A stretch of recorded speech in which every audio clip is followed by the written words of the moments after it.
Don't forget to subscribe for more real stories like this, because some voices don't fade with age. They just finally find the courage to speak. My name is Margaret Holloway, and if you're hearing my story, I want you to remember one thing: the hardest goodbyes don't happen in cemeteries. They happen when the people you raised decide they're done loving you. I was 70 when my children put me in a nursing home. Not because I was sick or unsafe or losing my mind, no. They did it because it was convenient. But before I tell you how I got there, you need to understand the years that came before, the quiet ones that made me forget I was allowed to say no. Frank and I met in 1974. He was a carpenter, hands like oak, voice like smoke. We built our first home together out of an old farmhouse that had more holes than walls. Every nail we drove into that place carried a dream. We didn't have much, but we had enough. And we had each other. That counted for everything. Our children, Daniel and Laura, were born 5 years apart. Daniel was all fire, running before he could walk, arguing before he could speak. Laura was the opposite, soft-spoken, careful, always watching before she acted. When Frank died, I thought they'd be my anchor. Instead, they became the storm. It started small, Daniel coming over once a week to check on me, Laura texting reminders about doctor's appointments I never missed. They meant well at first, I think. But good intentions can curdle fast when mixed with entitlement. The trouble began after I sold Frank's company. It was a small construction firm, honest work, steady clients. I'd kept it running for 5 years after he passed, mostly out of guilt. The day I sold it, the buyer handed me a check that could have paid for 10 retirements. I thought I was securing my future. Turns out, I was funding someone else's. "Mom, this is great," Daniel said when I told him. "Now you can relax." "That's the plan," I smiled. Laura's eyes lit up, too, but not the way a daughter should. It was the look of someone who'd just seen a door open and was already wondering what she could take through it. From that day forward, every conversation circled back to the same themes. You shouldn't be living alone. This house is too big for one person. Wouldn't you feel safer in a community, Mom? And always, we're just thinking of what's best for you. I'd raise them better than that. But sometimes, raising children means teaching them to be kind, and sometimes, it means teaching them that kindness doesn't mean obedience. I'd forgotten the second part. One Sunday, Daniel showed up with his wife and a man in a suit. He was a realtor. "Mom, hear me out," Daniel started, spreading blueprints across the table. "If you sell the house now, you could buy something smaller and still have plenty left over. We'll handle the paperwork." I remember looking down at the blue lines on that paper, realizing my kitchen, my sanctuary, was reduced to measurements and resale value. "This isn't just a house," I said quietly. "It's a life." Daniel gave me that patient smile, the kind grown children wear when they've decided their parents are fragile. "Exactly," he said. "And it's time to start the next chapter." 2 weeks later, a brochure appeared in my mail. Maplewood Residence, where care meets comfort. There were pictures of smiling old women doing crafts, men playing checkers under bright fluorescent lights, and rooms so beige they looked like they were allergic to joy. I threw it out. 3 days later, another arrived. And then, one morning, Daniel came by again. No realtor this time, just coffee and that false warmth he used when he wanted something. "Mom," he said, "Laura and I have been talking. You've been forgetting things lately." "Like what?"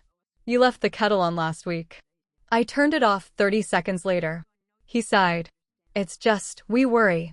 If something happened." There it was again. We worry. By summer, I'd stopped arguing. It wasn't worth it. They wore me down with kindness, the most dangerous weapon of all. So when Laura said, "Mom, let's just visit Maplewood for a tour," I agreed. That was my mistake. Because once you walk into a place built to make you feel fragile, you start to believe you are. The smell hit me first, disinfectant and despair. The walls were pale yellow, the kind that tries to pretend it's warm. A nurse named Janet shook my hand, smiling too much. "We'd love to have you here, Mrs. Holloway," she said. Love. Funny word, coming from someone who'd just met me. That night, Daniel came over with papers. "Just standard stuff," he said. "Power of attorney, a medical directive. You know, in case of emergencies." I should have read every line. Instead, I trusted him. When I signed, I didn't realize I'd handed over control of my accounts, my house, and my independence. By fall, my things were in boxes, and my home, the one Frank and I built nail by nail, had a for sale sign in front of it. "Don't worry, Mom," Laura said as we drove to Maplewood. "You'll love it there." I looked out the window, clutching Frank's watch in my lap. "I already had a place I loved," I whispered. She didn't respond. The first night at Maplewood, I didn't sleep. The bed was too clean, the air too still. Somewhere down the hall, a woman cried in her sleep. I lay there, staring at the ceiling, realizing something I'd never said out loud. I wasn't old. I was just in the way. And that, I suppose, is where my story really begins. Because you can lock a woman in a room, take her name off the mailbox, even drain her bank account. But you can't make her forget who she is. And soon enough, my children were going to remember exactly who their mother was. Morning at Maplewood always started the same way, too early, too bright, and too loud. The fluorescent lights hummed like angry bees, and the nurses spoke in voices that were sweet but distant, as if we were all made of glass. "Good morning, Mrs. Holloway." "Time for breakfast," one would chirp, rolling open the curtains before the sun even reached the horizon. I'd sit up slowly, pretending not to notice the pity in her eyes. The first few weeks blurred together, mornings filled with oatmeal, afternoons with bingo, evenings with silence. Some of the residents didn't talk much. Others talked too much, repeating the same story again and again as if repetition could keep their memories alive. Me? I just listened. My room overlooked a parking lot and a small patch of grass that the staff liked to call the garden. It had 2 benches and 1 dying rose bush. Still, every day after lunch, I'd sit out there and watch cars come and go. Families visiting parents, husbands visiting wives, some staying for hours, others for minutes. My children never stayed long. Daniel came on Sundays, always in a hurry, always smelling faintly of cologne and guilt. Laura came less often, and when she did, she brought coffee and complaints. "Mom, you really should socialize more," she said one day. "There's a bridge club." "I don't play bridge." "Then learn. You need to stay sharp." Her tone was firm but hollow. I'd spent a lifetime reading her moods, and this one wasn't concern. It was control. After she left, I sat at the window and thought about all the things they'd taken from me. My house, my bank accounts, my freedom. But what they hadn't taken, not yet, was my memory. And memory, I realized, was more powerful than any will or document. It was proof. Proof of who I was before they decided I was old. Proof of what I still had left. That evening, I met Ruth. She was in her 70s, like me, but sharper than most of the nurses. Former paralegal, 3-time widow, and, as she put it, done pretending to be sweet. "You're new," she said, sitting beside me in the dining hall. "New enough." "You got the look," she said, stabbing her mashed potatoes with her fork. "What look?"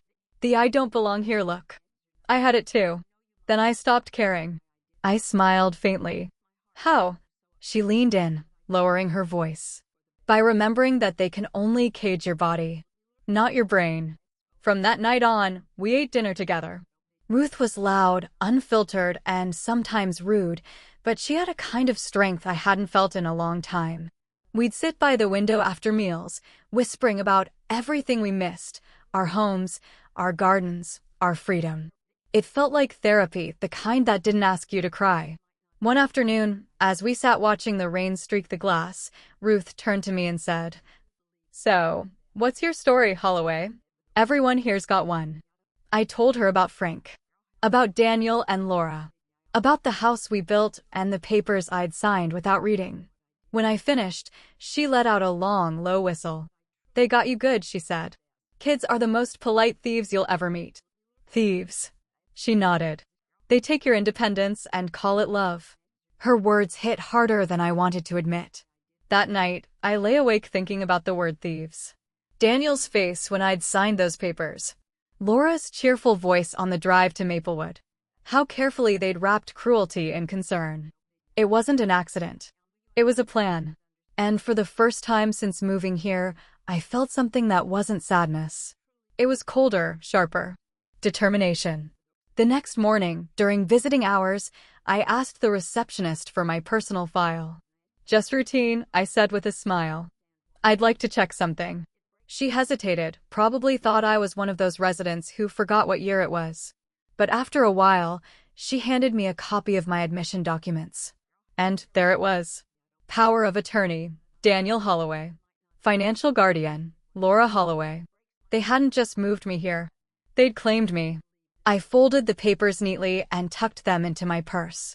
Proof. Not of what they'd done, but of what I was going to undo. A few days later, Ruth found me in the courtyard, scribbling in a notebook. You writing your will? She joked. Maybe, I said. She raised an eyebrow. Well, if you ever need legal advice, I used to work for a firm downtown. I still know people. That sentence, I still know people, landed like a key sliding into a lock. Ruth, I said slowly, would one of those people happen to know about reversing a power of attorney? Her grin was pure mischief. Oh, sweetheart, she said, you have no idea how many times I've dreamed of asking that exact question. That night, as I sat in bed, I whispered something to myself I hadn't dared say in months. This isn't the end of my story. And as I turned off the bedside lamp, I could almost hear Frank's voice in my head, calm and steady. Good. Because Holloways don't quit, Margaret. We build. I closed my eyes and smiled into the dark. Tomorrow, the building would begin. It started with a whisper, Ruth leaning across the cafeteria table one morning and saying, I made a call. We were eating scrambled eggs that tasted like disappointment. The room hummed with the quiet drone of television news no one listened to. I looked up. A call. Ruth nodded. To a friend of mine, Naomi Green. She's an attorney. Owes me a favor or two. What kind of favor? The kind that fixes paperwork signed under pressure. Her eyes sparkled, and for the first time in months, I felt something stir in me that I thought was long gone. Hope. A week later, Naomi came to Maplewood. She was young, sharp, and didn't smile much, the kind of woman who could slice through arrogance with one raised eyebrow. The nurses thought she was my niece. That's what Ruth told them when she signed her in. Naomi took a seat beside my bed, notebook in hand. Mrs. Holloway, she said softly, I've reviewed the documents your friend sent. You've been declared financially dependent. But, she tapped her pen against her chin, the power of attorney your son holds is general, not durable. That means it can be revoked if you're proven mentally competent. I see. Do you understand what that means? I nodded. It means they can't use my name to drain what's left of my life. She smiled, faintly. Exactly. We spent the next hour going through my records. Frank's pension. The house sale. The bank transfers Daniel had authorized in the past 3 months. He'd moved nearly $180,000 into a joint account, one that listed both his and my names. Classic move, Naomi said. Families do this all the time. They call it protection. It's really possession. When she left, she handed me a folder with crisp white papers inside. Read these, she said. They explain how to revoke guardianship. Then she leaned closer, voice low. Do you want to fight this, Mrs. Holloway? I looked at her, this stranger who was offering me a weapon disguised as paper, and said, I don't want to fight. I want to finish it. From that day forward, I had a purpose again. Each morning, while the others played bingo or dozed in front of the TV, I wrote. Letters, lists, notes, everything I could remember about the house, the accounts, the years of work Frank and I had poured into that business. Ruth helped me contact Naomi through her friend at the post office. Old habits die hard, and Ruth had once been a master at discreet delivery. We called it Project Quilt. Because, as Ruth said, you're stitching your life back together, piece by piece. In early spring, Naomi brought me a small, battered laptop. She'd set up a secure email for me, one Daniel couldn't access. I hadn't touched a computer in years, but my hands remembered faster than I expected. Each night after lights out, I'd type quietly in bed, sending Naomi information. Account numbers. Property deeds. Names of people Frank had worked with. Every keystroke was a nail in the coffin of the lie my children had built around me. One night, Ruth came by to check on me. She found me typing in the dark. Don't you ever sleep? She teased. Not until I win, I said. She laughed, that low, raspy laugh that sounded like gravel and comfort. Good. I was worried you'd lost your fight. I thought I had, I admitted. Turns out, it was just buried under politeness. A few weeks later, Naomi returned with documents. Here's the plan, she said. We'll file for capacity evaluation. Once a certified physician confirms you're mentally sound, the guardianship falls apart. After that, we move to reclaim your assets. And Daniel and Laura? She hesitated. They'll be notified. Legally, they have to be. I nodded slowly. Good. Let them hear it from someone who doesn't call me Mom. The evaluation was scheduled for mid-April. The doctor was polite, middle-aged, with kind eyes that seemed to search for cracks. We sat in the Maplewood Library, the only room that didn't smell like disinfectant. He asked simple questions. What's today's date? Who is the current president? Can you describe your daily routine? Then he asked one that caught me off guard. Do you feel safe here? I looked out the window. The sky was gray, heavy with spring rain. I feel patient, I said finally. Like someone waiting for permission to come home. He didn't reply, just nodded and scribbled something on his pad. 2 days later, the report came back, mentally competent. Independent decision maker. No cognitive impairment. Ruth brought it to me like it was a trophy. You did it, she grinned. No, I said, staring at the page. Now I start doing it. Naomi filed the paperwork the next morning. Daniel and Laura would be served within days. But before they were, I decided to make one call. When Daniel answered, his voice was casual, cheerful even. Hey, Mom. How's the resort? Resort? I repeated. Well, that's what it is, isn't it? No, Daniel, I said quietly. It's what you wanted it to be. But that's about to change. What's that supposed to mean? I had a doctor visit, I said. Turns out, I'm more competent than you thought. The silence on the other end stretched long and thin. Finally, he spoke, voice tight, controlled. Mom, whatever you're doing, stop. You don't understand how complicated this is. I understand perfectly, I said. You made me invisible. Now I'm reminding the world I exist. I hung up before he could answer. Ruth, sitting beside me, burst into laughter. Damn, she said. You've got claws after all. I smiled, my heart hammering. Not claws, I said softly. Just roots. When the papers were served, the entire building felt it. I didn't see their faces, but I heard the echo of Daniel's voice down the hallway, raised, sharp, like the boy he used to be when I caught him lying about breaking a window. He'd shown up unannounced, waving the documents Naomi had filed. I don't understand, he was saying. This has to be some mistake. She's not capable of this. The nurse at the front desk, a tiny woman named Elsie, told him gently, Sir, your mother is perfectly fine. The doctor cleared her. Laura wasn't far behind, her heels clicking like a warning bell. She was carrying a purse too small for anything useful and a face too tight for compassion. Daniel, she hissed, lower your voice. I can't believe she did this. Believe it, I said, stepping out from my room. The hallway fell silent. Both of them turned to look at me. Mom, Daniel's tone softened immediately, shifting from anger to fake concern. You don't know what's going on here. Oh, I know exactly what's going on, I said calmly. You used my name, my money, and my trust. And you thought I'd be too tired to care. Laura stepped forward. Mom, that's not fair. What's not fair, I interrupted, is being locked away while your children strip your life bare. Her face went pale, the kind of pale that comes when a truth hits too close to home. They followed me into the small lounge, Daniel fuming, Laura clutching her handbag like a shield. Ruth sat nearby, pretending to read a magazine, but listening to every word. Daniel started pacing. Mom, you're confused. We were trying to protect you. By selling my home? It was too much for you to manage. And by draining my account? He froze. We didn't drain anything. We were handling expenses. I tilted my head. So that's what you call $180,000 in withdrawals? Laura's eyes darted toward him. Daniel. I watched them unravel in real time. The lies they'd built so carefully suddenly had no roof. Mom, Daniel said finally, lowering his voice, you don't have to do this. We're family. No, Daniel, I said softly. Family doesn't need lawyers to tell them when they've gone too far. They left in silence. Laura didn't even look back. Ruth chuckled from her chair. That was beautiful. It was overdue, I said, my hands shaking slightly. Shaking's fine, she said.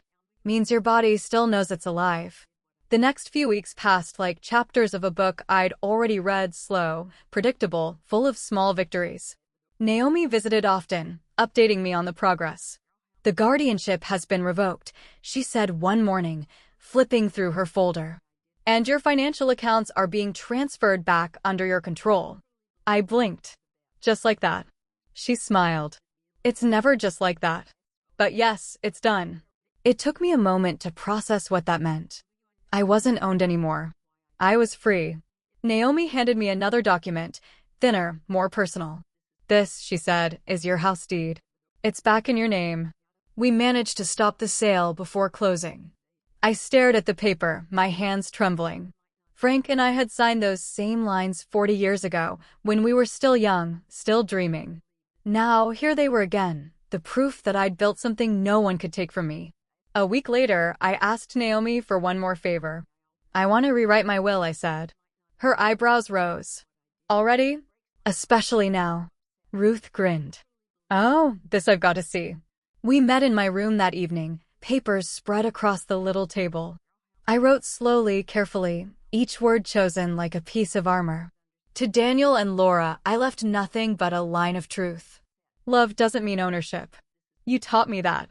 Everything else, the money, the property, the savings Frank and I built, went somewhere better. To Ruth, to Naomi's foundation for elder care, and to Maplewood's underpaid staff who'd treated me like a person when my own family didn't. When Naomi notarized it, she looked at me with quiet respect. You know, she said, most people your age just let it happen. I smiled faintly. I was most people until they made me remember I wasn't. The next morning, Daniel called. His voice was cold this time, the warmth gone, the mask cracked. I hope you're happy, he said. You've humiliated us. I'm not happy, I replied. I'm free. There's a difference. You'll regret this, Mom. I already did, I said. Now I don't have to. I hung up. And for the first time in years, the silence that followed wasn't heavy. It was peace. Later that afternoon, I found Ruth in the courtyard. She was feeding crackers to a squirrel, laughing like she owned the world. So, she said, what now, Holloway? You've won. Winning's not the point, I said. It's remembering I could. She smiled, eyes twinkling. You know, you could get out of here now. You've got your money, your house. I will, I said. But not yet. Why not? Because there are others here who still think they can't fight back. I want them to see that they can. Ruth grinned. You're dangerous when you get ideas. Good, I said. It's about time someone noticed. Candle. That night, I wrote one last letter to myself before bed. Dear Margaret, you forgot once, not who you were, but what you were capable of. Now you remember. Don't let anyone take that from you again. I folded it neatly and slid it into my notebook beside Frank's photo. He was smiling in that picture, sawdust on his shirt, sunlight on his face. Looks like we're home again, I whispered. Packing was harder than I expected. Not because I had much, 3 sweaters, 2 books, a framed photo of Frank, but because each item had somehow learned the shape of the room. I'd spent a year here, and even if it wasn't home, it had become familiar. When I told Ruth I was leaving, she rolled her eyes but smiled. Took you long enough, she said. You'll miss me, I teased. Not a chance, she grinned. I'm taking over your window seat. But I could tell she meant the opposite. Leaving Maplewood wasn't about running away. It was about coming back to myself. Naomi had helped arrange the paperwork, my finances restored, my home legally mine again. It was waiting for me, freshly painted, the garden overgrown but alive. The morning I left, Elsie the nurse hugged me tightly. You were one of the good ones, she whispered. Most people just fade. I almost did, I said softly. But I remembered the sound of my own voice. The drive home felt surreal. The trees along the highway leaned inward, their branches brushing the windows as if they were welcoming me back. When we turned down my street, I saw it, my house, still standing, still mine. The porch steps creaked just like I remembered. The air smelled like rain and lilacs. I turned the key in the door and felt something I hadn't felt in a long time, belonging. Inside, the walls were bare, but the bones of the home were still strong. Frank's favorite armchair was gone, the family photos stripped, but the indent in the carpet where his chair used to sit was still there, like an invisible memory refusing to move on. I stood there for a long time, then whispered, "I told you, Frank. We'd come back." The next few weeks were quiet, peaceful. I spent mornings cleaning, afternoons gardening, evenings sitting on the porch with tea. Neighbors stopped by, some out of curiosity, others out of kindness. One of them, a woman named Carol, brought fresh bread and said, "We were wondering when you'd be back. Your kids said you sold the place." I smiled. I did. To myself. But not all visitors were friendly. One afternoon, a car pulled up in front of the house. Daniel. He got out slowly, like someone approaching a wild animal. "Mom," he called. "Can we talk?" I didn't answer. He came up the steps, stopping a few feet away. "You look good," he said awkwardly. "I heard you moved back." "I did," I replied. "Into my house." He rubbed the back of his neck. "Yeah, about that." I wanted to say I'm sorry. "We didn't mean to." "Didn't mean to what?" I asked. "Sell my home? Empty my accounts? Call me crazy." He flinched. "We thought we were helping." "No," I said calmly. "You thought I wouldn't fight back." He sighed. "Mom, can we start over?" I looked at him, really looked. He wasn't the boy I'd raised anymore. He was tired, beaten down, and maybe, just maybe, finally realizing what he'd done. "I don't hate you, Daniel," I said softly. "But forgiveness isn't free. It's earned." He nodded slowly. "Then I'll try." "Do that," I said, turning toward the garden. "Start with yourself." That night, I lit a candle on the windowsill, for Frank, for Ruth, for the woman I used to be. The house felt warm again, alive. Ruth called later that week. "Guess what?" she said, excitement in her voice. "Naomi's starting a new program at the foundation, helping women in care homes reclaim their independence. She's naming it after you." "After me?" "Yeah, the Holloway Initiative." "Catchy, huh?" I laughed, shaking my head. "I never planned to be an example." Ruth chuckled. "None of us do, sweetheart. We just end up surviving a little louder than we meant to." The months passed easily after that. Autumn came, gold and forgiving. I planted tulips out front, cooked small meals, learned how to enjoy the silence. Sometimes Daniel called. Sometimes Laura sent cards. I answered both, not with anger, but with distance. You can forgive without opening the door again. And that's exactly what I did. One evening, I sat on the porch with a notebook.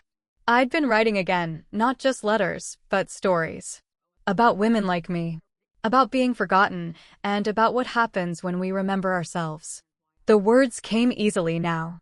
Maybe that's what freedom really is, the sound of your own voice, steady and unshaken. I closed the notebook and looked at the sunset painting the house in gold. "This," I whispered, "is home." Winter came early that year, but for once, the cold didn't feel cruel. It felt clean. I woke each morning to the sound of frost crunching under the mailman's boots and the slow hum of the heater coming to life. The house, my house, was finally mine again, not just on paper, but in spirit. The walls no longer echoed with guilt or fear. They breathed again. And so did I. Every Thursday afternoon, I drove to Maplewood. Not as a resident this time, but as a visitor. I started volunteering, reading to the women who couldn't hold books anymore, writing letters for the ones whose hands shook too much. Ruth was still there, of course, running the place like her own kingdom. She greeted me with her usual grin. Well, look who's back," she said. "The woman who escaped the castle." I laughed. "Someone's got to check if the dragons are behaving." Ruth leaned closer. "Don't flatter yourself, Holloway. You're the dragon." One afternoon, after our usual tea, Ruth looked at me differently. "You know," she said, "you should come speak at Naomi's event next month." "What event?" "The one for the foundation. She's been telling your story, with your permission, of course. People listen to it, and they see themselves in you. They need to see you." I hesitated. The idea of standing in front of strangers, reliving the worst chapter of my life, made my stomach twist. "I'm not a speaker, Ruth." "Neither was I," she said softly. Then I realized I'd been silent long enough. The next day, Naomi called. Her voice carried that quiet energy of someone who always had 10 things in motion. "Margaret," she said, "we're hosting a small gathering, survivors, advocates, lawyers. You don't have to give a speech. Just share something." What could I possibly say? She paused. "Say what you wish someone had told you." I thought about that for a long time. When the day came, I wore Frank's old silver locket, the one he gave me on our 20th anniversary. It had a dent in it now, but it still felt like armor. The event was held at the community hall, modest, warm, filled with women who carried the same kind of tired strength I'd seen in the mirror for years. Some were older, some younger, but their eyes all said the same thing: "I've been there." Naomi introduced me simply. "This is Margaret Holloway." She taught us that age doesn't mean surrender. Applause rippled through the room. I took the stage, palms sweating, heart pounding. For a moment, I couldn't speak. Then I remembered what Naomi had said. "Say what you wish someone had told you." So I did. When they moved me to Maplewood, I thought my life was over. Not because of the place, but because the people who put me there made me believe I wasn't worth fighting for. I looked around the room. You know what's worse than being forgotten? It's realizing you helped them forget you. By staying quiet. By being polite. A few women nodded, their faces wet with quiet tears. "I thought kindness meant silence," I continued. "But silence isn't kindness. It's surrender." And the day I stopped apologizing for existing, that's the day I came home. The applause that followed wasn't loud. It was steady, like the sound of women remembering themselves. After the event, Naomi hugged me. "You did it," she said. "You gave them something real." I smiled. "I just told the truth. It's about time someone did." Ruth, who'd come along for the ride, smirked. "Not bad, Holloway. You've got a future as a rebel." "Too old to start a revolution," I joked. She shook her head. "Nah. The quiet ones always start them." Back home that night, I sat at my desk with the lamp casting soft gold over the papers in front of me. Letters from women all over the country, some thanking me, some asking for advice, some just needing to be heard. I read every one of them. And for each, I wrote back. "You are not too old to take back what's yours. You are not a burden, you are the backbone. You are not done." When I finished, I walked outside and looked at the stars, bright pinholes scattered across the black. For the first time in years, I didn't feel small beneath them. I felt infinite. Candle. That night, before bed, I opened my journal, the one I'd started the day I arrived at Maplewood. On the last page, I wrote, "I left the nursing home with nothing but my name, and it was enough. Because when you remember who you are, no one can write your ending for you." Then I closed it, placed it by the window, and whispered into the quiet room. "Good night, Frank. We're okay now." The following spring bloomed brighter than any in recent memory. The cherry tree in my front yard, the one Frank planted the year Daniel was born, burst into color again, as if it had been waiting for me to come home before daring to bloom. I spent my mornings beneath its branches, sipping tea, reading letters from women I'd never met but somehow understood completely. Each one was a reflection, a reminder that the quiet things we survive can echo louder than anything we say. It was on one of those mornings that a car pulled up to the curb. Daniel stepped out, this time without Laura. He looked older than I remembered, worn at the edges, guilt shaping his shoulders. "Hi, Mom," he said quietly. "Hello, Daniel." He hesitated at the gate, unsure if he was welcome. "Come on," I said. "The tree's not going to bite you." He smiled a little at that, the same half-smile Frank used to have when he was trying to make peace after an argument. He sat beside me on the porch steps, staring at the blossoms falling like pink snow. "I wanted to say I'm sorry," he said finally. "Not the kind of sorry that comes with excuses. Just sorry." The air between us went still. I took a long breath. "Do you know what I hated most?" He looked up. "That we took your house?" I shook my head. "That you thought I wouldn't notice." He nodded, shame flickering across his face. "I was scared.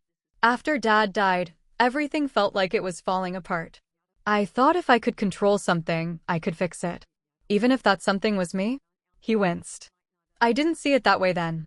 We sat in silence for a while, the sound of wind through the blossoms filling the space words couldn't.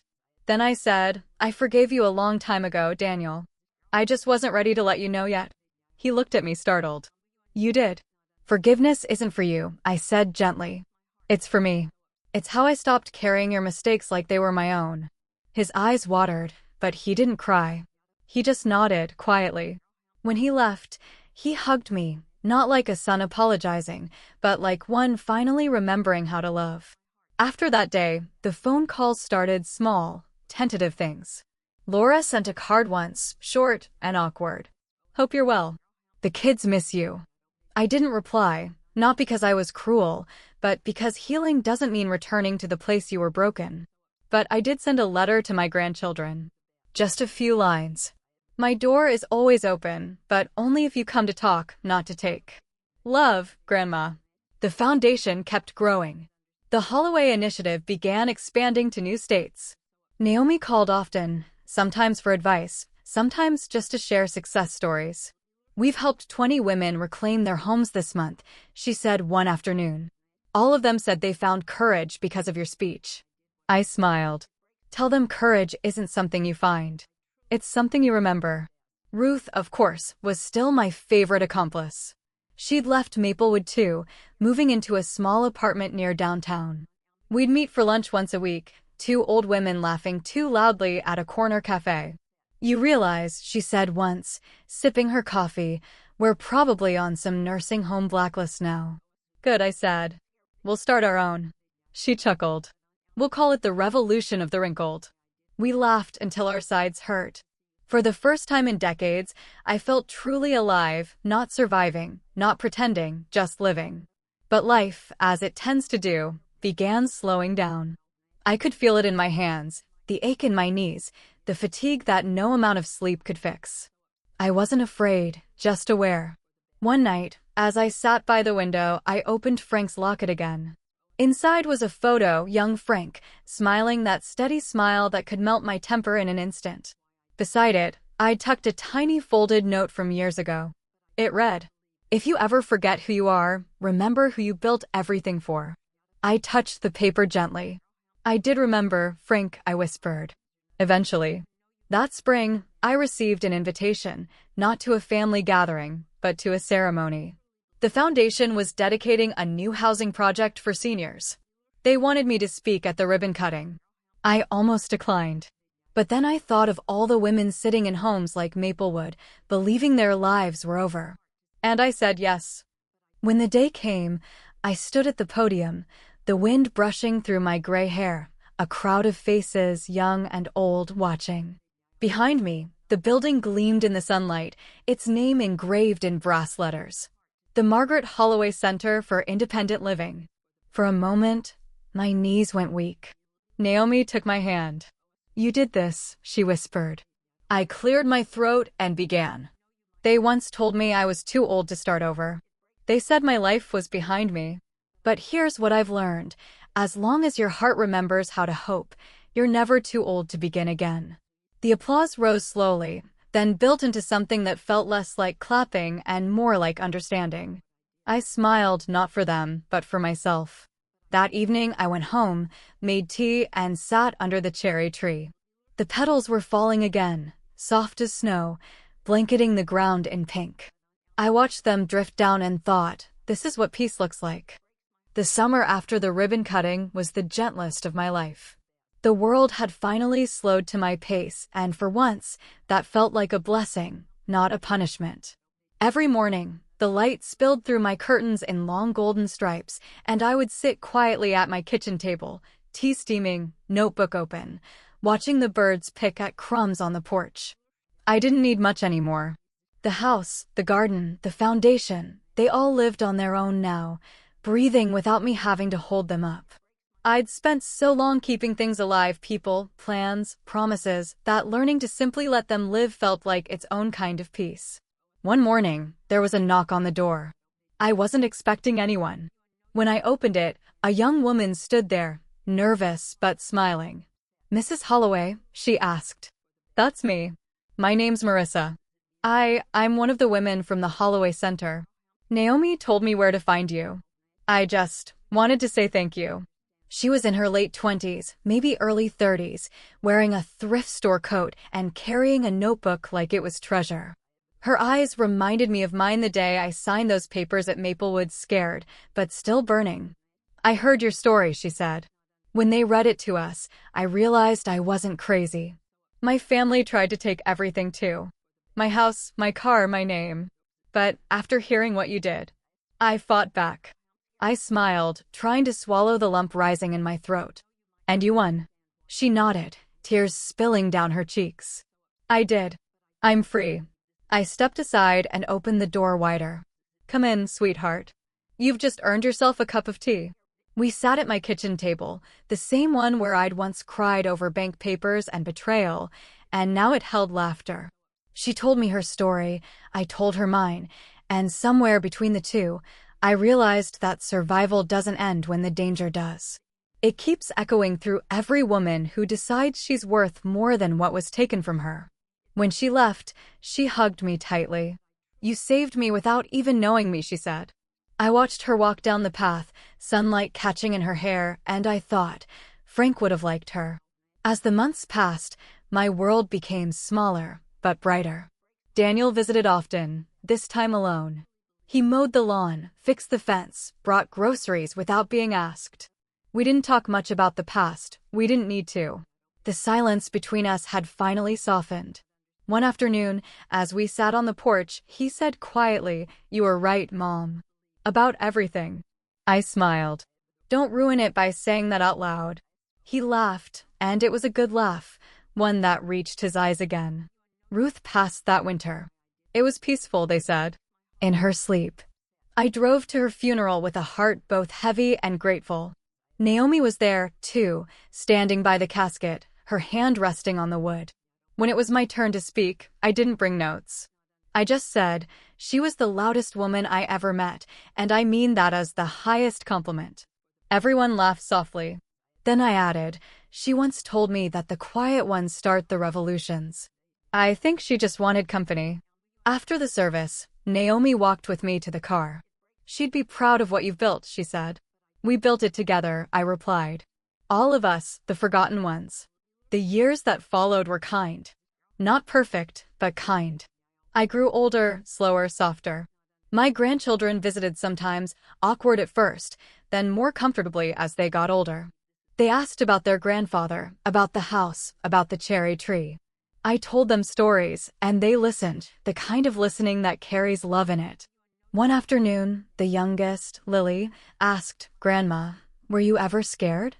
I looked at her, her little hands folded on her lap, her eyes wide and unblinking. "Yes," I said. "But scared doesn't mean weak. It just means you care about what happens next." She smiled. "I think you're brave." I touched her cheek gently. "Bravery doesn't always roar, darling. Sometimes it just says, 'Not this time.'" That night, I sat by the window again, pen in hand, notebook open. I'd been writing a letter to the foundation, one last note for Naomi, for Daniel, for whoever came next. If you're reading this, it means the house is still standing. Good. Keep it that way. Not just the walls, but what it means that no one can decide your worth for you. Love loud. Forgive softly. And if you ever find yourself in a place that feels like the end, remember, it might just be the middle. I signed it simply. Margaret Holloway. Then I closed the notebook, blew out the candle, and sat in the dark, listening to the house breathe around me. The floor creaked. The wind sighed through the cherry tree. It was all still alive. And so was I.